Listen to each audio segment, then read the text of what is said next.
예정의 두 부분 중에 앞서 선택에 대해서 알아보았고 두 번째로 유기에 대해서 알아보도록 하겠습니다. 유기 교리는 선택 교리에 의해 자동적으로 필연적으로 성립된 것입니다. 누구를 선택하면 누군가는 버려야 한다고 보는 것입니다. 유기 안에는 강가와 정죄가 있습니다. 첫 번째 강과. 강가는 하나님께서 혹자를 구원하시려고 선택함에 반응하는 자동적인 산물로서 그냥 지나쳐 버리시는 것입니다. 누군가를 선택하면 누군가는 그냥 관심이 없는 것이다. 그런 뜻이고 그 유기의 책임은 전적으로 하나님에게는 없는 것이라고 주장합니다. 이 강가는 하나님의 열의적인 주권 행위이지만 그 이유는 사람에게 알려지지 않은 신비에 속한 문제라고 봅니다. 이 강가는 인간의 죄의 원인이 있는 것이 아니라 하나님의 주권적인 열의에 있다는 것이 보통 인간으로서는 난해한 문제입니다. 이는 인간의 상대적인 일반적 공의를 넘어서는 하나님의 절대적인 특수한 공의를 무조건 시인함으로써만 수납될 수 있게 됩니다. 그런데 이 관과를 하나님을 기뻐하신 뜻이었다고 하면서 그런데도 그 책임성이 전혀 하나님께 있는 것이 아니라는 파라독스한 진리는 성서 전체적인 사상을 지배하고 있다고 봅니다. 다시 말해서 인간은 정확하게 이해할 수 없으니 묻지 말라는 겁니다.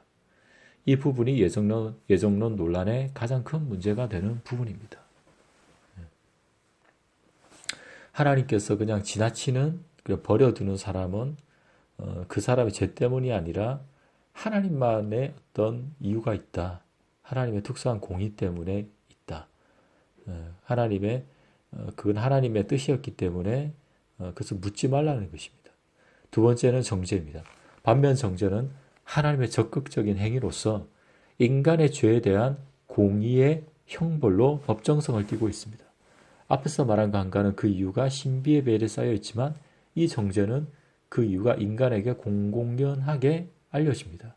인간이 자기 책임하에 범죄의 자리로 떨어져 있을 때 하나님이 그의 공의에 의하여 그 죄인을 벌하시기로 한 작정입니다. 이렇게 공의에 의하여 죄인에게 형벌을 내리는 것을 정죄라고 합니다. 강가는 하나님께서 그냥 관심을 가지지 않고 그냥 그대로 놔버려 두시는 것이고 정죄는 어떤 인간의 특별한 죄에 대해서 하나님께서 형벌을 내리는 것을 정죄라고 합니다. 3. 이중예정의 개요. 하나님께서 하시는 선택과 유기는 균형적인 작정이 아니고 선택은 적극적으로 사랑의 실현이고 유기는 소극적으로 하나님의 공의 가운데 버려두신 것으로 이해하게 됩니다. 그래서 왜 누구는 적극적으로 사랑을 실현하시고 왜 누군가는 무관심하게 그냥 죄 가운데 멸망 가운데 가도록 버려두시는지 그 원인은 아무도 알지 못한다.